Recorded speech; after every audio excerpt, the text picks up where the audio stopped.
l'école de dresseurs d'Ekaika. Ce lieu est connu pour être le théâtre de phénomènes paranormaux. Sur la plage nord d'Ekaika, un enfant nous en parle. Selon lui, il s'y passerait des choses bizarres, personne n'ose s'en approcher à la tombée de la nuit. Je décide donc de m'y rendre pour en savoir plus à ce sujet. À peine arrivé, une ambiance très particulière s'installe déjà. En face de moi, une petite fille et un baudrive. En lui parlant, elle nous demande de l'aide. Dans cette école, il se passe 7 choses étranges chaque nuit et tout le monde en a peur. Aide-nous, s'il te plaît. En acceptant la quête, elle nous en apprend plus sur ces 7 mystères. Pour commencer, les feux follets.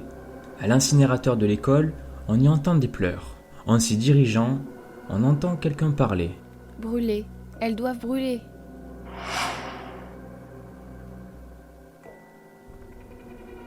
Cette voix semble venir de ma droite. Je m'y dirige et rencontre une fille. Rien de paranormal. Elle y jette seulement des lettres personnelles au feu et la lumière de l'incinérateur nous fait simplement croire qu'il y a des feux follets. Le premier mystère est résolu, passons au suivant. Le maître gluant, dans les couloirs de l'école, il y a un bruit étrange. S'il nous trouve, il nous mange. Je rentre donc dans l'école et monte les escaliers. Arrivé au 2e étage, un bruit strident se fait entendre. On dirait que ça vient des escaliers et le bruit se rapproche. Je décide donc de me cacher au plus vite dans un casier. Je n'y vois plus rien et le bruit de tout à l'heure se rapproche de plus en plus. Soudain, un bruit assourdissant. Quelque chose tente d'ouvrir ma porte. Mais finalement, il ne s'agit que du petit-fils du concierge. Avec lui, un tête-morve d'Alola. Les bruits mouillés que j'entendais tout à l'heure venaient sûrement de lui. Déçu, je retourne voir la petite fille devant l'école. Le haut-parleur de l'effroi. Selon elle, au 1er étage se trouve une créature venue d'un autre monde. Elle parle.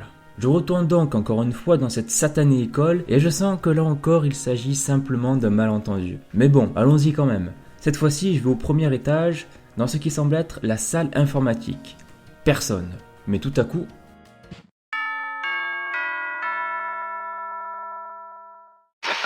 le haut-parleur se met à grésiller. Je continue ma route et...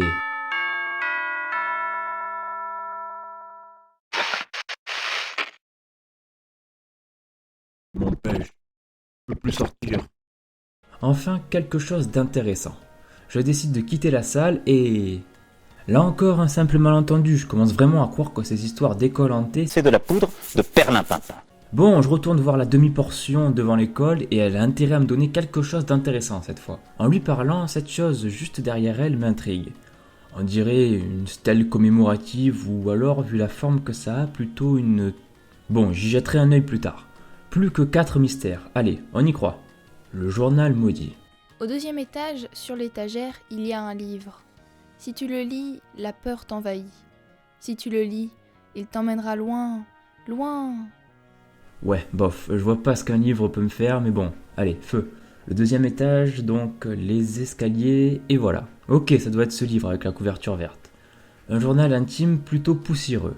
Le 2 mars, quelqu'un aurait emménagé dans une toute nouvelle maison, louée à un prix très correct. Cependant, il y aurait du bruit en pleine nuit, des craquements. Bah, ça doit sûrement être le bois qui travaille, ça fait souvent ça dans les anciennes maisons. Moi, j'ai cru entendre un truc, mais bon, c'est sûrement mon ventre. 9 mars, quelque chose ne va pas dans cette pièce. Je suis toute seule, mais j'ai pourtant l'impression d'entendre et de voir quelque chose qui bouge quand je tourne la tête. Et oh! Bizarre. J'ai peut-être trouvé quelque chose, à moins que ce ne soit encore ce concierge. 11 mars, la pièce serait maudite. Elle entendrait en permanence quelque chose qui gratte. Bah, c'est sûrement un verre à bois. Ces bestioles bouffent le bois de l'intérieur et... Ah, un baudrive. Ok, au moins je suis fixé. Par contre, j'ai entendu des histoires vraiment pas cool sur ces Pokémon. Mais on verra ça plus tard. Un post-it nous révèle qu'en fait, ce livre n'est juste qu'une histoire d'horreur. Rien de plus.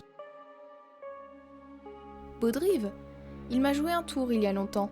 Il m'a pris la main et... oh, c'était pas sa faute, c'était la solitude. Allez, il reste encore des mystères. L'escalier sans fin. Ouais, allez, on va voir. J'y suis déjà monté plusieurs fois tout à l'heure et tout était normal, donc là je suis un peu sceptique. Le froid m'envahit. Du coup, je redescends voir ce qui se passe juste comme ça et... Quoi ? Ok, là c'est pas cool par contre. Attends, comment je fais pour redescendre ? Le courant d'air froid commence petit à petit à diminuer en intensité, donc je redescends les escaliers et... Ok, d'accord, ça venait de ce Fantominus. Bon, les Pokémon Spectre aiment bien nous jouer des tours, donc voilà, encore une fois, rien à nous mettre sous la dent. La classe fantôme. Dans la salle de classe du premier étage, des rires s'élèvent, des fantômes dans la classe. Ah, on parle enfin de fantômes, allons voir ça. Eh bah, je croyais être seul cette nuit, mais ils sortent d'où tous? Autour de moi, 5 personnes, 4 enfants et une prof. Bon allez, je vais parler à la prof pour en savoir plus sur ce cours de nuit. Mais vous êtes qui au fait? Un hypnomade. Bon, encore un Pokémon qui s'amuse, donc rien d'incroyable. C'était Hypnomade. Il se souvient de moi. Ah bah apparemment j'ai résolu tous les mystères, pourtant il y en avait 7 et là j'en ai fait 6. Elle me remet des lunettes sages. Et soudain, un gardien interrompt notre discussion. Je me retourne et la petite fille et son Baudrive ont disparu. J'en parle au gardien, mais évidemment, il ne me croit pas. Pourtant, ces lunettes, je ne les ai pas inventées et elles sont bien dans mon inventaire. Bon, finalement, il y a bien un truc bizarre dans cette école. Les 6 premiers mystères, c'était du n'importe quoi, mais le 7e mystère, en fait, c'est cette jeune fille. Elle vient tout juste de disparaître sous mes yeux après avoir longuement parlé de plusieurs choses. Je pense que cette fois-ci, on a vraiment eu affaire à un fantôme, comme celui d'Eunice. Mais que lui est-elle arrivé? A-t-elle été tuée ici, dans cette école? Et pourquoi cette chose ressemble à un cercueil? Juste avant, retournons dans l'école pour fouiller et essayer de trouver de nouveaux indices. Et dans une salle de classe, perdue derrière une étagère, j'y ai trouvé un livre. Je suis resté tard à l'école et j'ai vu un hypnomade. La nouvelle est partie avec lui. Quelques jours plus tard, c'est un Baudrive qui est finalement venu la chercher. Une jeune fille avec un hypnomade et un Baudrive.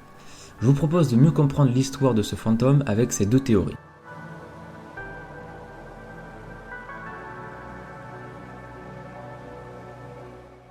Au cours de cette enquête, moi ce qui m'a le plus marqué c'est ce Baudrive. Comme tu l'as dit tout à l'heure, de sales histoires circulent autour des Baudrives et de leurs évolutions. On peut remarquer que ce Pokémon ne lâche pas la jeune fille d'une semelle, on peut donc penser qu'il a un lien avec la mort de celle-ci. Qu'en pense le Pokédex ? Un Pokémon né de l'esprit des gens et des Pokémon. Les enfants qui attrapent des Baudrives disparaissent parfois. Ils guident les petits-enfants par la main vers l'autre monde. Tout est dit. Cette simple description de Baudrive nous laisse imaginer comment ça s'est passé. On sait grâce au journal trouvé précédemment que la fillette avait pour habitude de rester assez tard à l'école en fin d'après-midi. Elle attendait probablement l'arrivée de ses parents pour venir la chercher. Le temps passe et les élèves commencent à partir. Puis elle aperçoit un Baudrive, le Pokémon ballon. La fillette a probablement voulu jouer avec lui, mais sans s'en apercevoir, elle s'est éloignée petit à petit de son école. Finalement, elle décide d'attraper le Baudrive par la main, mais elle se met à flotter de plus en plus haut et ne tarde pas à se retrouver dans le ciel avec Baudrive. Selon le Pokédex, ce Pokémon guide les enfants vers l'autre monde. On ne sait pas exactement comment ça se passe, mais c'est à ce moment-là que la fillette a été tuée. Quelles sont les preuves ? Eh bien, le Pokédex nous en a suffisamment dit. Aussi, en enquêtant dans l'école, on voit très bien que ce Pokémon est mystérieusement lié à la jeune fille. Elle nous a même dévoilé un peu plus tôt que Baudrive lui a pris sa main. Le doute n'est pas permis. Pour le moment, Baudrive est le suspect numéro 1, mais il y en a un autre.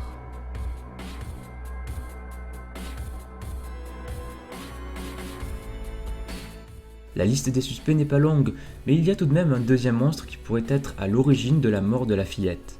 Quand j'ai exploré l'école et que j'ai cherché à résoudre le mystère de la classe fantôme, je suis tombé sur un hypnomade, et ce Pokémon a lui aussi une très mauvaise réputation. Ce Pokémon est réputé pour hypnotiser les gens, notamment les enfants, et justement tout à l'heure, en explorant une salle de classe, il était en train d'hypnotiser 4 enfants. Que nous dit le Pokédex sur Hypnomade ? Alors déjà, rien que son apparence, avec son pendule et sa fourrure autour du cou, c'est pas top. Quand il rencontre quelqu'un, il l'endort et goûte ses rêves. Ok, ouais, ça commence bien. Mais bon, c'est pas grave, c'est rien, il doit sûrement y avoir un truc cool à son sujet. Ah, certains hypnomades travaillent comme assistants dans les cliniques visant à guérir les patients de leurs insomnies. Bah voilà, c'est pas mal ça. On raconte qu'il aurait un jour enlevé un enfant après l'avoir hypnotisé. Ah ouais, d'accord. Bon bah voilà notre deuxième suspect. En plus, on sait grâce au journal intime d'un élève qu'un hypnomade avait pour habitude de venir chercher la jeune fille. De Pokémon, 2 suspects, mais qui est le coupable ? Baudrive, le Pokémon ballon qui aurait fait passer la jeune fille vers l'autre monde, Ou Hypnomade, un Pokémon réputé pour kidnapper des enfants après les avoir rendormis avec son pendule. Personnellement, je pense plutôt que Baudrive est le fautif dans cette histoire, mais bon, l'apparition d'Hypnomade est tout de même étrange. Et vous, qu'en pensez-vous? Qui est le responsable de la mort de cette jeune fille?